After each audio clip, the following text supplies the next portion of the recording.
Doctor ہینا, ہم آج آپ سے کنسیڈرنگ کہ آپ کی ایجوکیشن جو ہے وہ بیسکلی پی ایچ ڈی ان گلوبل ہیلتھ ہے, and you have almost 10+ years of experience in Pakistan in the public health sector. تو میں آپ سے اسپیسیفکلی آج پوچھنا چاہوں گی کہ جب ہم یہ ورڈ یوز کرتے ہیں میل نیوٹریشن, اس کا مطلب کیا ہے؟ بہت اچھا سوال ہے. Thank you. First of all I'd like to thank Dawn for bringing me in to this program, and I think جو آپ ٹاپک لے کے آئے ہیں وہ انتہائی ضروری ہے میسز کو سمجھانے کے لیے. ایبسلیوٹلی. تھوڑا سا میں بیک گراؤنڈ دینا چاہوں گی کہ جب ہم میل نیوٹریشن کا لفظ استعمال کرتے ہیں نا, تو اکثر لوگ اس مغالطے میں رہتے ہیں کہ میل نیوٹریشن جو ہے نا اس کا مطلب ہے کہ جی کھانے کو کچھ نہیں مل رہا یا بھوکا رہ رہا ہے بچہ. حالانکہ جو ڈیفینیشن ہے وہ اس سے کافی وسیع ہے. اصل میں ہوتا یہ کہ جسم اور ذہن کی نشو و نما کے لیے جو غذائی اجزاء کی ضرورت ہوتی ہے, جس میں پروٹینز, کاربوہائیڈریٹس, فیٹس اور منرلز اور وائٹامنز ہوتے ہیں, وہ جب صحیح مقدار میں نہیں مل رہے ہوتے باڈی کو تو میل نیوٹریشن ہوتی ہے یا غذائی قلت ہوتی ہے. جی. اب یہ دو طرح کی ہوتی ہے میل نیوٹریشن. ایک ہوتی ہے انڈر نیوٹریشن یا غذائی کمی, جس میں اجزاء کی کمی ہوتی ہے, اور ایک ہوتی ہے اوور نیوٹریشن. یعنی ایک بچہ یا جو بھی شخص ہے وہ کیلوریز تو کنزیوم کر رہا ہے لیکن وہ صحیح مقدار کی نہیں ہوتی. تو اسی لیے جو ہے ہماری پھر اوبیسٹی یا پھر آپ کو پتہ ہے موٹاپا ہوتا ہے. تو یہ میل نیوٹریشن کی بیسک ڈیفینیشن یہ ہے. ٹھیک ہے. سو گاٹ اٹ. یعنی کہ میل نیوٹریشن آپ کی نظر میں, یا جس طریقے سے آپ ایکسپلین کر رہی ہیں کہ رائٹ بیلنس ہونا چاہیے آپ کا وٹامن, پروٹینز اور منرلز وغیرہ کا آپ کی باڈی کے اندر, کہ نہ وہ اوبیسٹی کی طرف جائے اور نہ ہی وہ دوسرے اینڈ آف اسپیکٹرم پہ جائے جس میں آپ ایکچولی میل نرشڈ ہے. رائٹ. ٹھیک ہے. تو اگر میں آپ سے یہ پوچھوں کہ یہ ہم اتنا زیادہ, ہماری عوام اس سے اتنی ولنریبل کیوں ہے, ہم کیوں اتنا پاکستان میں یہ فیس کرتے ہیں؟ اچھا, ولنریبلٹی کی جب ہم بات کرتے ہیں نا, تو خاص طور سے ویسے تو میل نیوٹریشن یا اگر ہم اسپیسیفکلی فوکس کریں تو انڈر نیوٹریشن ہمارا بیسک مسئلہ ہے اس وقت. اچھا. ڈبل برڈن تو ہے ہی, اس کو ڈبل برڈن کہتے ہیں, جس میں انڈر نیوٹریشن بھی اور اوور نیوٹریشن بھی ہو. اس طرف ہم جا رہے ہیں انفارچونیٹلی, لیکن زیادہ جو مسائل ہیں وہ ہمارے انڈر نیوٹریشن کے ہیں. اب اس میں دو طرح کے گروپس ہوتے ہیں جو زیادہ ولنریبل ہیں. ایک ہوتی ہیں حاملہ مائیں, یا پھر وہ مائیں جو اپنے بچوں کو دودھ پلاتی ہیں, اور دوسری چھوٹے 5 سال سے کم عمر کے بچے ہوتے ہیں, اور خاص طور سے اس میں جو پہلے 2 سال کے بچے ہیں نا, ان کا ایشو ہے. اب یہ ولنریبلٹی ہوتی کیوں ہے؟ ایک تو ہمارے پاس 2 پرابلمز ہیں میجر. ایک ہوتی ہے فوڈ انسیکیورٹی, جس کا مطلب یہ ہے کہ کھانے کو کچھ ہے ہی نہیں, اور دوسرا ہوتی ہے امپراپر پریکٹسز آف فیڈنگ. یعنی آپ کے پاس کھانے کو جتنا بھی ہے لیکن آپ اس کی کنزمپشن صحیح سے نہیں کر رہے. اس کا مطلب یہ کہ آپ کو پتہ نہیں ہے کہ آپ نے جو اجزاء ہیں وہ کس طرح ملانے ہیں, کس طرح کھانے ہیں, کون سی چیز کس وقت کھانی ہے. تو ہمارے ہاں 2 ٹرمینالوجیز بہت امپورٹنٹ سمجھی جاتی ہیں. ایک منیمم ایکسیپٹیبل ڈائٹ ہے اور minimal dietary diversity. Minimum acceptable diet کا مطلب یہ کہ کم سے کم اتنا تو کھانا ہی کھانا ہے, کیونکہ جو ولنریبل گروپس ہیں لائک حاملہ مائیں ہیں یا چھوٹے بچے ہیں, آپ کو پتہ ہے ان کی ضروریات ایک عام انسان سے مختلف ہوتی ہیں. حاملہ مائیں جو ہیں اوبویسلی ان کے پیٹ میں بچہ ہوتا ہے تو اس کے لیے نشو و نما کے لیے چاہیے ہے, اور چھوٹا بچہ چونکہ وہ بہت ریپڈلی ڈیولپ ہو رہا ہوتا ہے اس کے لیے الگ غذائیت کی ضرورت ہے. تو منیمم ایکسیپٹیبل ڈائٹ جو ہے وہ کم سے کم اتنا تو ہونا ہی چاہیے. وہ ایک ٹرمینالوجی ہے. دوسری منیمم ڈائٹری ڈائیورسٹی, کہ آپ کا جو پلیٹ ہے کھانے کی اس میں ایک قسم کی چیز نہ ہو, اس میں مختلف طرح کی چیزیں ہوں, جس طرح سے پروٹین بھی ہو, کاربوہائیڈریٹ بھی ہو, وائٹامنس بھی ہو, منرلز بھی ہوں. تو یہ لیک آف نالج کی وجہ سے بھی بہت مسئلہ ہوتا ہے. اسے امپراپر پریکٹسز کہتے ہیں کہ لوگوں کو پتہ ہی نہیں ہوتا کہ ہم نے کھانا کیا. ایک بچہ اگر صبح سے لے کے شام تک چپس کھائے جا رہا ہے, پیٹ بھرے جا رہا ہے, اس کا یہ مطلب نہیں اس کا پیٹ بھر رہا ہے تو اسے غذائیت مل رہی ہے. اس کو غذائیت نہیں جا رہی جب تک بیلنس ڈائٹ نہ ہو. بالکل. Thank you for explaining it so wonderfully. آپ نے بڑے اچھے طریقے سے بولا کہ جو خاص طور پہ جو پریگننٹ عورتیں ہیں اور جو بریسٹ فیڈنگ عورتیں ہیں اور جو 2 سال سے کم عمر کے جو بچے ہیں وہ سب سے زیادہ ولنریبل ہوتے ہیں اس چیز کے لیے. اچھا, تو اگر ہم ایک بچے کی جرنی فالو کریں basically from the time of pregnancy to the early years of his life, جب ہم دیکھتے ہیں تو ٹپکلی ہم کب دیکھتے ہیں کہ when things start going wrong, other than the fact کہ یہ بھی ضروری ہے کہ ہم پوائنٹ آؤٹ کریں کہ ہماری آدھی سے کافی عوام ہماری جو ہے وہ پاورٹی میں رہتی ہے اور وہاں پہ پور سینیٹیشن ہے, تو کیا یہ بھی کنٹریبیوٹ کرتا ہے؟ بالکل بالکل کنٹریبیوشن اس کی بھی بہت بڑی ہے.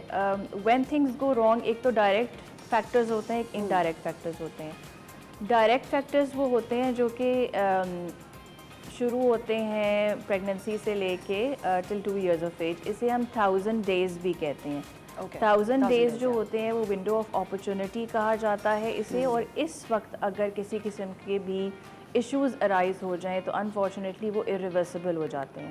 جب ہم اسٹنٹنگ کی بات کرتے ہیں نا، جو آپ نے شروع میں بھی یہ لفظ استعمال کیا، ہمارے ملک میں انفارچونیٹلی 14-15% بچے اسٹنٹڈ ہیں. بیسکلی جو شروع کے 1000 دن ہوتے ہیں وہ کتنے ضروری ہوتے ہیں؟ So I will let you complete your thought.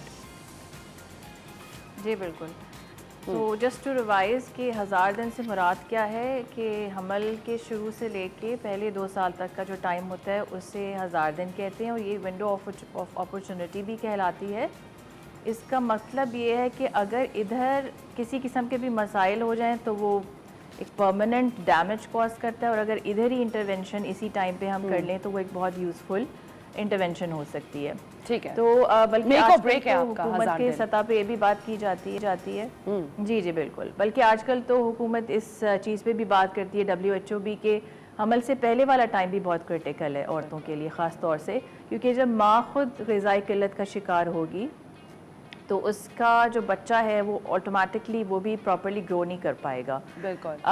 During these 1000 days جو بچے کی جسمانی اور ذہنی گروتھ ہے یا نشو و نما ہے وہ بہت تیزی سے چل رہی ہوتی ہے، بہت ریپڈلی ہوتی ہے.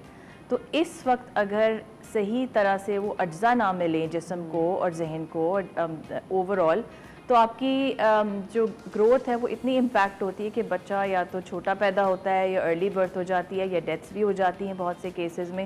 پھر جب وہ پیدا بھی ہو جاتا ہے تو وہ سٹنٹڈ ہوتا ہے اگر اس کو انیشیل ٹائم پہ انویسٹ نہ کیا جائے اس کی نیوٹریشن پہ یا اس کا خیال نہ رکھا جائے.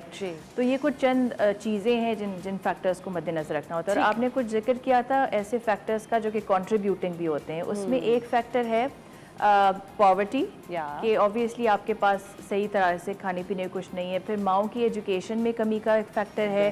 صفائی ستھرائی کا خیال نہیں رکھا جا رہا وہ ہے. طبی سہولیات تک رسائی کا مسئلہ ہے.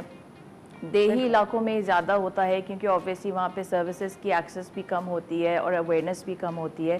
سو یہ کچھ عوامل ہیں جو کنٹریبیوٹ کرتے ہیں سارے اس پرابلم. اینڈ ڈاکٹر ہے نا، ہم لوگوں نے کیونکہ اسٹنٹنگ میں نے بھی ٹرم یوز کیا ہے، آپ نے بھی کیا ہے، اینڈ آئی ریئلی تھنک کہ ہمیں بہت ضروری ہے کہ ہم اپنی عوام کو بھی یہ میسج صحیح طریقے سے ایکسپلین کریں کہ کیا کانسیکوینسز ہوتے ہیں میل نیوٹریشن کے، اور اسٹنٹنگ ایکچولی ہوتا کیا ہے. Stunting is not something which is basically کہ آپ کا صرف کٹ چھوٹا رہ گیا، وہ ایکچولی آپ کی برین ڈیولپمنٹ کو بھی افیکٹ کرتا ہے.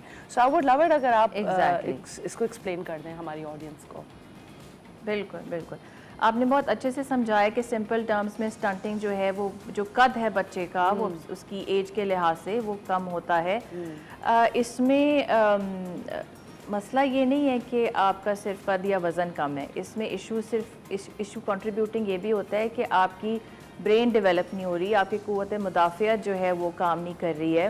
یعنی باہر سے بھی آپ کو نظر آ رہا ہے کہ ایک بچہ ٹھیک نہیں ہے اور اندر سے بھی اس کے مسائل بہت سے چل رہے ہیں. آپ کو یاد ہوگا جب ہماری PTI کی حکومت جب آ رہی تھی تو جو عمران خان صاحب تھے انہوں نے ایک تصویر دکھائی تھی جس میں 2 برینز تھیں. ایک چھوٹی سی برین تھی اور ایک بڑی برین تھی. تو وہ بہت بڑا ڈفرینس انہوں نے دکھایا تھا کہ جب مال نرش بچہ ہوتا ہے تو اس کی برین کا سائز کتنا چھوٹا ہو جاتا ہے وائل ہی اور شی از گروئنگ، اور اگر وہ نارملی نرشڈ ہے تو وہ ایک نارمل برین گروتھ ہو رہی ہے.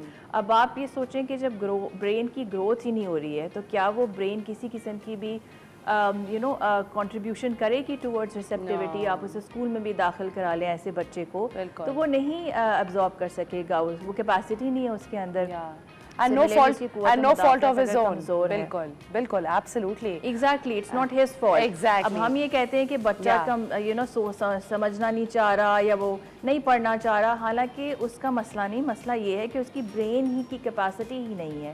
اسی طرح اگر ہم بات کریں قوت مدافعت کی یا امیونٹی کی، وہ بھی ہائیلی کمپرومائز ہو جاتی ہے اور ایسے بچے کانسٹنٹلی بیماری کا شکار رہتے ہیں، خاص طور سے نمونیا اور ڈائریا جیسی ڈیڈلی بیماریاں جو کہ انفارچونیٹلی 5 سال سے کم عمر بچوں میں سب سے زیادہ موت کی وجوہات میں سے پائی جاتی ہیں. تو ایک بہت بڑا فیکٹر یہ بھی ہے. پھر میزلز ہے, HIV ہے, جب اس طرح کے وائرسز بھی اٹیک کرتے ہیں ایسے بچوں کو تو ان کی مزید ڈیٹیوریٹ کرنا شروع ہو جاتی ہے صحت. پھر آپ کی جسمانی کیپیسٹی بھی نہیں ہے, ایسے بچے پھر فزیکلی بھی ایکٹیو نہیں ہوتے. آپ اگر نوٹس کریں تو وہ اتنے زیادہ لیزی رہتے ہیں کہ they are not able to contribute towards you know normal their own well-being as اب well. ایسے بچے And جب be a بڑے child. ہوں گے Yeah.